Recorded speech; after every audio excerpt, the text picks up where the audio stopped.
Good morning, everybody. I hope everybody has had a good couple of weeks, or that you're all at least surviving. I am doing okay. It's been pretty rough here. I've had a lot of crazy stuff happening, but everybody is okay for the most part. Poor Chunk is sick again. Well, he never really got unsick.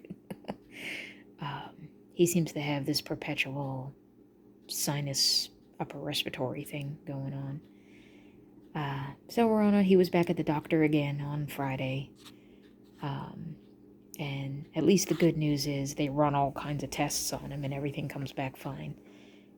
He's just got a sinus problem. So I'm like, oh, okay, at least it's not polyps and it's not a foreign object blocking it and it's not a tumor in his head somewhere. It's not all those horrible things that you think about when stuff starts going wrong. It's just what it is. And I had also tried something a little different this time where I dropped him off in the morning and he stayed there all day long because I wanted to see if he stayed there all day long, would his nose clear up? Like in case it's something in my house that's making him sick. And it did not. So at least I know that whatever is going on with him, there's nothing that he's coming into contact with directly here. Oops. Focus. There you go. There's nothing that he's coming into contact with here that's causing it. So that made me feel at least a little better. So he's got his medicine, and we get to do steam treatments, which is fun. Basically, what you do is you put the cat in the cat carrier, and you get a big towel, nice thick towel, and you drape it over the carrier, and then you boil some water, and you put a couple of drops of eucalyptus oil, like essential oil, in the hot water. So you get almost like kind of like a Vicks vapor rub steam, but without the menthol and everything that comes with Vicks. It's just straight eucalyptus oil, none of the other chemicals in there. And then you put the bowl in front of the carrier, but not too close because you don't want them to be able to, of course, reach out and tip it and burn themselves or anything, So you put it far enough away where they can't reach through and smack it, and then you put the towel over the whole thing. And what happens is the steam and the eucalyptus smell come up out of the bowl and it fills the cat carrier. And it's almost like how we are when we take a hot shower, right? You get all that steam in, it makes your nose a little better. I think Vicks even makes those tablets that you can drop in the shower floor, to help. Same kind of idea, only safe for a cat. And you leave them in there for I do it about 10-15 minutes. And then let him out for a while, and it helps move things along. So he gets those twice a day. And then, of course, also if he wants to, when I take my shower, he comes in the room and I close the door so the room gets all steamy, just plain steam. And he seems to really enjoy that too. So we're hoping with the combination of all of that, he'll get better. There's Sylvester getting on the cable box where he shouldn't be. But it's warm. I mean, I get it. And that's Miss Katie on the floor.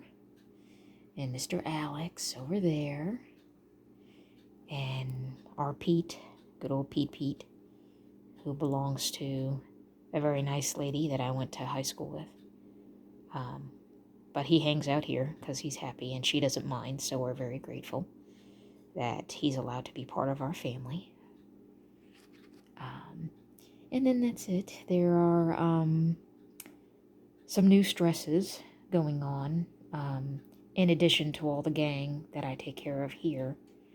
I have been taking care of a small group of about 6 or 7 outside strays. Throughout the entire neighborhood, there are a lot of stray cats that run around. But right here in this area where I am, there are 7 regulars that come around. And I have been taking care of them for, I don't know, these particular 7, it's been about a year, a little over a year. I've been rescuing cats in general for about 8 years now, which is where just about everybody here came from. You know, it started with Alex and Katie, and then Miss Finn, and then Felix came after Miss Finn, and then Sylvester, and then Pete showed up, but he was he's not a stray. He just happened to join the family, and then Maggie and Phoebe, and they're the ones I had run out of some funds, money, spaying and neutering, and I didn't get to Maggie and Phoebe fast enough, and they had gotten pregnant, and that's where the kittens that you guys all got to see growing up came from. I let them have their kittens inside because it was, I didn't get to spay and neuter fast enough, so that was the whole deal you saw with Gandalf and Gigi, who, by the way, are doing wonderful at my sister's house.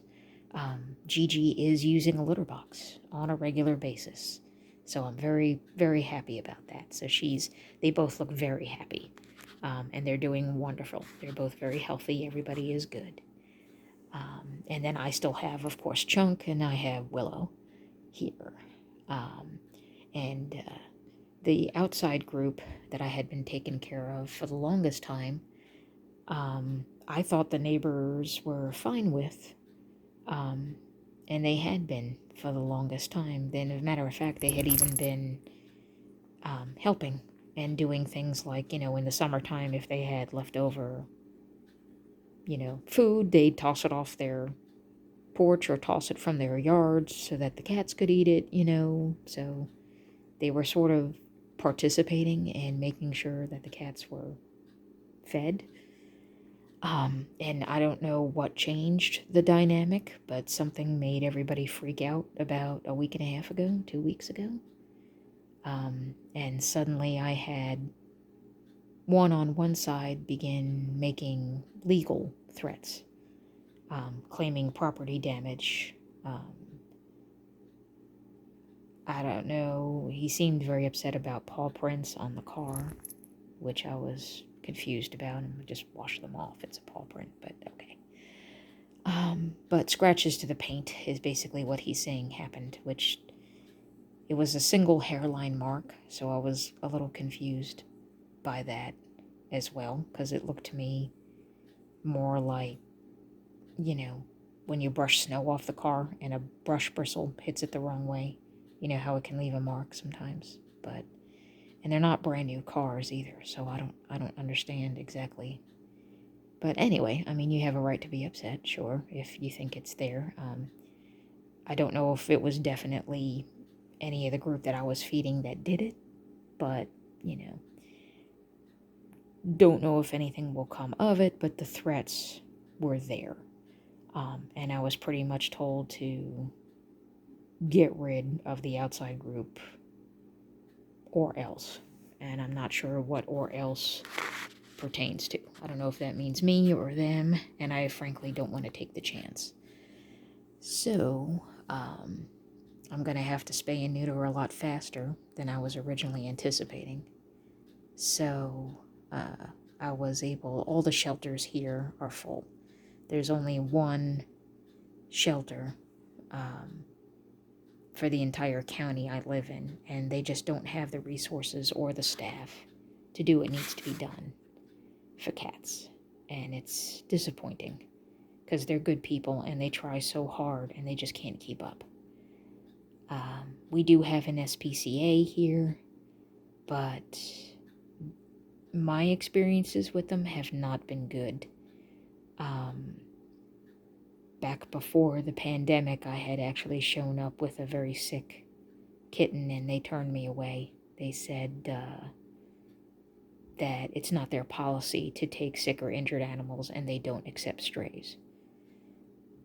So I remember thinking to myself, well, what's with all the sad commercials on television that you guys put up asking people for money if you're not really helping those who really need to be helped? So that whole thing kind of bothered me quite a bit. But so they're no help. So luckily there was a agency in another town, about maybe not quite an hour from here. And they agreed to help at least get everybody spayed and neutered fast, and at discount prices. Because the females, especially, as any of you know who have cats, the females are very, very expensive to get spayed or neutered. So, hopefully, I got some traps now. I purchased one, and I borrowed two from a coworker who has rescued cats before. So we're going to start trapping probably tonight. I'm going to see who I can catch. And starting this week coming, this agency will take cats on 3 days of the week, Monday, Tuesday, and Wednesday. And they basically said, whoever you can catch, we will help you spay and neuter. And then you have to do like a re-release, which I would do. There's a coworker I have, though, that has a farm that can use cats. So after they recover properly from their surgeries, she's going to at least take a few of them. I think she can take 3. So that's good. At least that'll be 3 in a good home, somewhere where they can still be what they want to be, which is outside cats. And they'll be out in barns, so they'll have plenty of mice and fun things to hunt down, which one of the cats, that's like his favorite thing to do, because I always find presents by my car on the driveway. He's one of those that likes to leave things. So he'll be great at that kind of thing. So, and she'll take good care of them. I know she will, because I've seen the other animals that she cares for, and they're all in very good shape. She's a good person. I do trust her. So that's at least 3 out of the 7 that can definitely have someplace to go where they'll be safe. And then I'll just work on finding something for the other 4. And we'll see what we can do. But it's just a shame. Because up until now, I had thought everybody was very supportive. And then suddenly, everybody was angry at me. I had inquired around like, hey, they said this is a problem. Is it a problem for you too? And it was kind of a, well, now that you mention it, it's a disaster. And I'm like, really? You hadn't said that for the past 8 years. It would have been nice if you let me know you were unhappy, but okay. So everybody that I thought was my support chain is not a support, chain. Or at least that I thought didn't mind. Not that they were supporting necessarily, but turns out they're not. So I have to kind of rethink everything, and it's disappointing. It's disheartening where people that you think all along were good, kind people believing in the same things you are, and you come to find out that it's not so. It's very hurtful, when someone goes from saying one thing to your face and then suddenly saying, well, for the past blah, blah, blah, blah, blah, it's been terrible, and it's like, really? Because like 3 months ago, you were not saying that at all, and now all of a sudden, so I don't know. I don't know exactly what happened, but whatever it was, it happened, and it's not worth having big battles with people that you live around. So the best thing for me to do is to just get everybody fixed, which I was going to do anyway. I was in the process of doing anyway. Now it's just been sped up, which is probably for the better. And then from that point on, we'll just relocate as best we can to make sure everybody out there stays safe. And then I'll, can continue focusing on my guys in here. So probably the next step that I will take video-wise is we had 5 kittens show up. I don't know if they belonged to one of the strays. They didn't seem like they did. The strays were not acknowledging them at all. So I don't know if they were just new ones that were born somewhere else and wandered on, or if they were dumped by someone. I don't know. But I had originally called the shelter, and at the time they actually had room. They said, if you can catch them, bring them. So last weekend I caught them, and I was all excited, and I called the shelter Monday morning and said, hey, I caught those little feral kittens, so I can bring them to you. And then they said, no, you can't. We don't have room now. And it was like, so I can't re-release them because I've already got angry people around me. So, like, I'm not going to add 5 to the 7 that everybody's already angry about, right? Because then it'll really blow their top. So, I wound up keeping them in my back room for now. So, I have one spare bedroom that has been taken over by 5 feral kittens. Which is not the direction I wanted to go in at all. But at least they all are using a litter box. They've been in the room for about a week and a half now. Not quite a week and a half, about a week maybe. Yeah, a week, because it was last weekend I called them. And then, hi, Chunky Monkey. So, that's where we are with it. So, I think maybe we'll start following. Oop, hi, Chunk. Thank you. Yeah, no, just come on over. That's fine. I know you, poor baby. You got so sicky. Ooh, ooh, ow, ow, ow. Okay, you can't stand on my head. Come here. Oof. Eek. You can probably hear him snorting. Okay, are you happy now? This is where he sleeps, like right on me. Yeah, I know. I know. You silly. Anyway, so now there's 5 feral guys running around my spare bedroom, but they're all using a litter box. Thank heavens. So at least that instinct is good in them.